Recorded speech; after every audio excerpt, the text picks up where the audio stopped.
everyone, welcome back to Cottoverdi. My name's Annette and today I've got a couple of little mini projects. I'm going to be planting some stuff, sowing some stuff and doing a little bit of tidying up. I just wanted to show you, this is our first cherry tree that's in flower, in blossom this year. This is a weeping cherry tree called Shidari Yoshino and look how beautiful that is.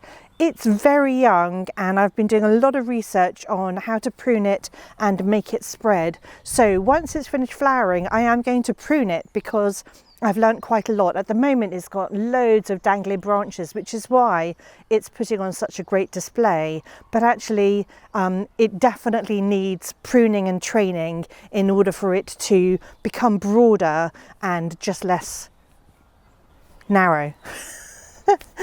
You know what I mean. Anyway, there's like a particular form that it should have, and so I'll show you how to prune that in future videos. If you're interested, subscribe to my channel and you won't miss it. So this is where I am in relation to the gorgeous weeping cherry. This is an archway that was here when we moved into the property, and we planted it up in this bed here. We created this bed, planted it up in a previous video. You can find that on my channel if you're interested. We planted a climbing rose called Aloha, and a beautiful peony called Angel Cheeks, and various other things in here. So today I'm going to be planting a Caryopteris. This Caryopteris is called White Surprise, and it's not because it's got white flowers, because Caryopteris have blue flowers, a little bit like Monarda, bee balm flowers. They're very sort of fluffy and they grow up the stems, so it'll have blue flowers up the stems between August and September. The reason this one's called White Surprise is because it's got variegated foliage and it's absolutely beautiful. I can't wait to put that here.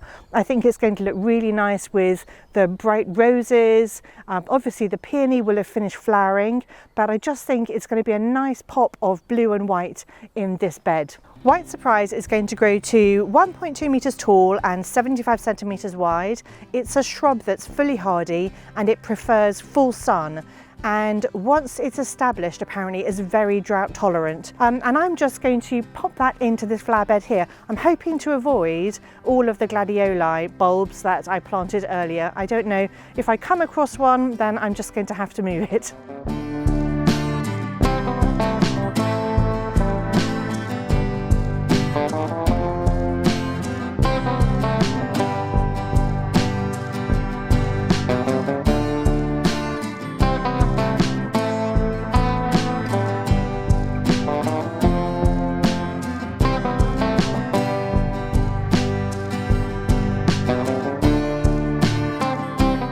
People often ask me how come our soil is so good, but the reality is that our soil is extremely heavy clay and full of pebbles, and it's just really sticky and claggy.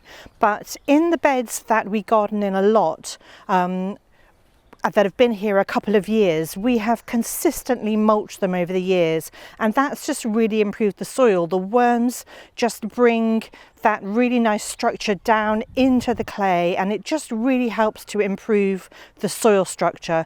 This bed is brand new, and so you can see how just below the mulch the soil is just claggy and sticky and heavy clay. It's very nutritious, but it needs improvement in order not to become waterlogged. It needs to be aerated. So we mulched it quite heavily, and there are loads of worms, and they will work wonders on this flower bed over the years. This is where I've planted the Caryopteris.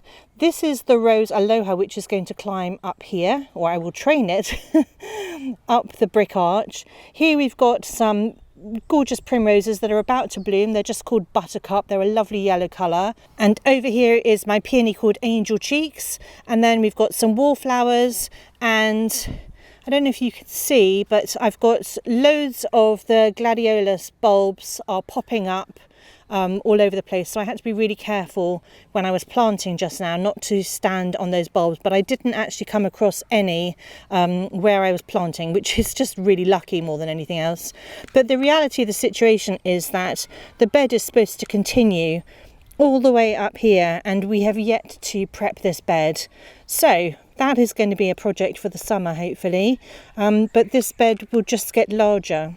So when this Caryopteris gets to its full size, it will take up quite a large chunk of this bed. It's not going to affect the rose because the rose is going to go up this side of the arch here, and the bulbs will probably have all pretty much flowered, and the primroses will definitely be over by the time the Caryopteris takes over. This year, obviously, it's not going to get that big. It's going to be much smaller. I'll probably be able to plant a dahlia here somewhere this year, but in future years it will be hopefully quite large. Is this not a glorious sight? I have some borrowed landscape here. This magnolia tree is not in our garden, it's a next door's garden.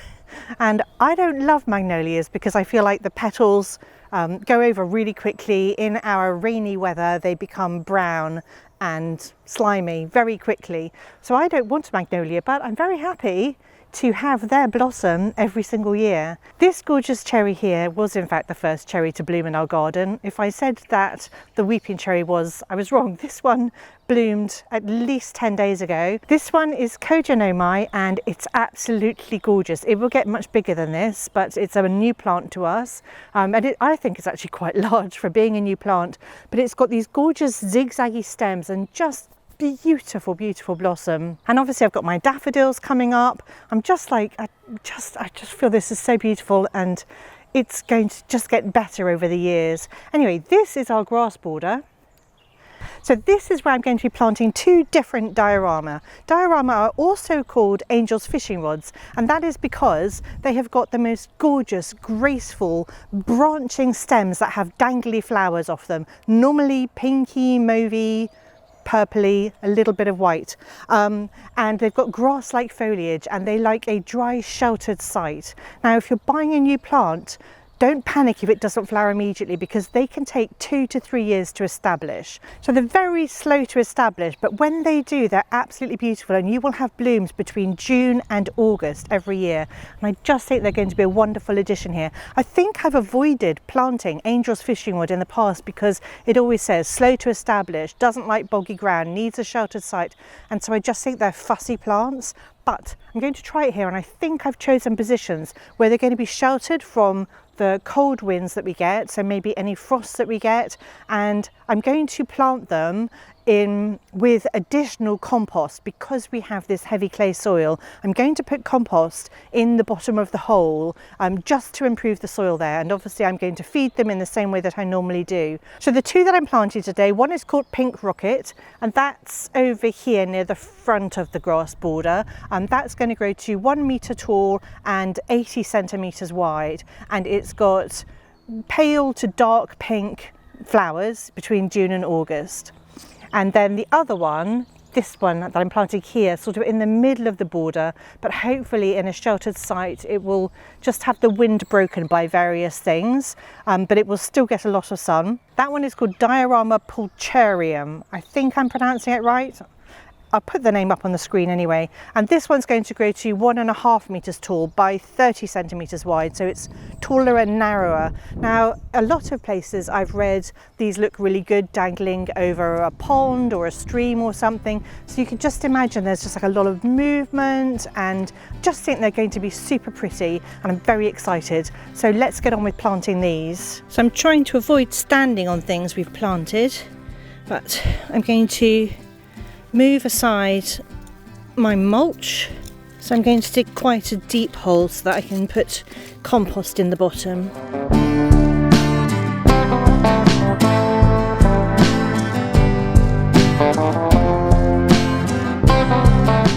And then I'm just mixing that around with the native soil.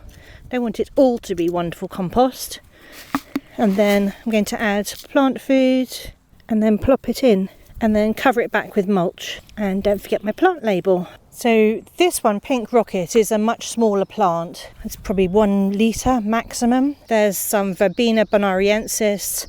I have got a grass here, and there's it's going to get shelter from the westerly winds by the spirea here.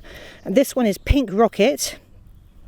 So it's going to grow to 1 meter tall and 80 wide, so it will fill in this space here, and I'm going to plant it right here. So hopefully you can see how different the soil looks around here.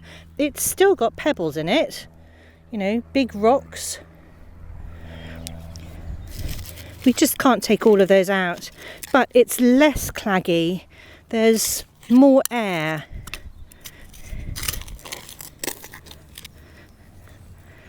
And that's because it's been mulched over the years. So again, I've dug quite deep so I can add compost. And then I'm going to mix that in with the native soil in the bottom so that it's not all just brand new compost. And then a sprinkling of plant food. And I'm just planting these at the same level they are in the pot. And then I'm just backfilling it with the same soil that I took out. Put my plant label in and remulch. I thought I'd give you an update on the Dara that I sowed. There are some tiny little seedlings in here. I don't know if they're Dara or if they're weeds, but there are a few. There's another one there.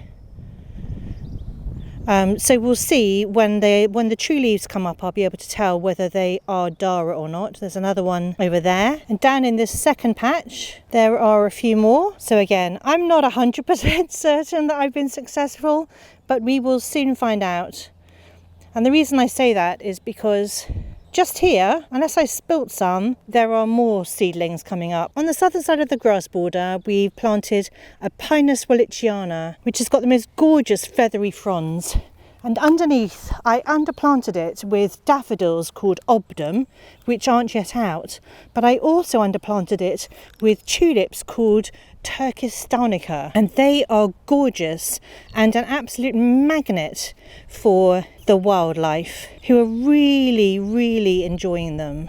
And they're so pretty. They're kind of creamy coloured, and the outside has got like this purple shading to the petals, and then right in the centre they're bright orangey yellow. This is another flowering cherry. This one's called Jacqueline, Prunus Jacqueline. It's got really big pink flowers. This is the first time it's flowered for us because we only planted it last year. Look how enormous these flowers are. They're really big, gorgeous colour. I think they're so pretty. I have no idea why it's flowering on the bottom half first and the top half is yet to flower. So this is making me so happy because everything's coming into flower. My apple and plum trees will be out soon. We've got daffodils dotted all the way along, and they're just going to multiply over the years. There's some more of the Turkestana tulips there, and that's the Prunus Jacqueline in the background, Kojanomai over there. It's just looking so spring-like and, you know, makes me happy. The reality of the situation is that the snails will always enjoy the odd daffodil or tulip. They're not all going to be pristine and perfect. And even with the anemones that I left in the ground, we could see who the culprit was on this one. There he is, having a nice little rest in there. On the plus side, this one's looking kind of cool. This one is extremely short, but I've got loads more buds coming. The other thing I want to do today is tidy up these daffodils on our patio. They're going over, they're called February Gold, and they are by far the earliest daffodils we get, even though they're not in the sunniest spot. This is our Acer grissom here with the gorgeous peeling bark, and I've got these lovely daffodils called February Gold at the bottom. But interplanted with those, I have other daffodils called Tahiti, and they are just about to break bud, and I want those to shine. I don't want all the dead daffodils drooping and looking sad in amongst them. So I just literally cut the stems down in order to let the Tahiti shine. So you could just snip the head off, but I don't want the additional stalks. So I just take it down to the bottom. I'm not taking the leaves off because the daffodils need the leaves in order to flower again next year. They want all the nutrition they can get. So I leave the leaves. Also, by deadheading your daffodils, you're then telling the plant that it doesn't need to produce seed, and so its energy will go into the bulb.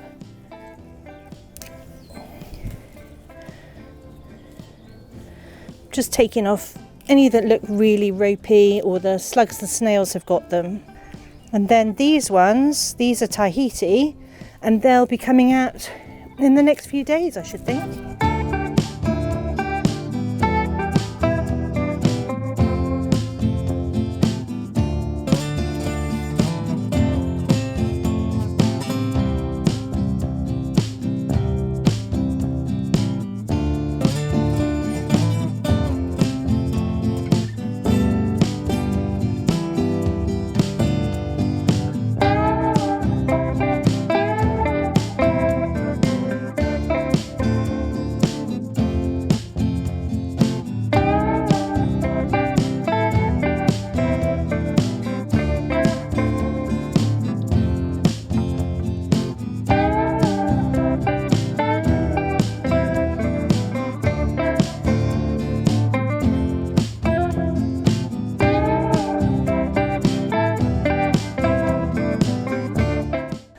couple of the February gold that are still looking quite good.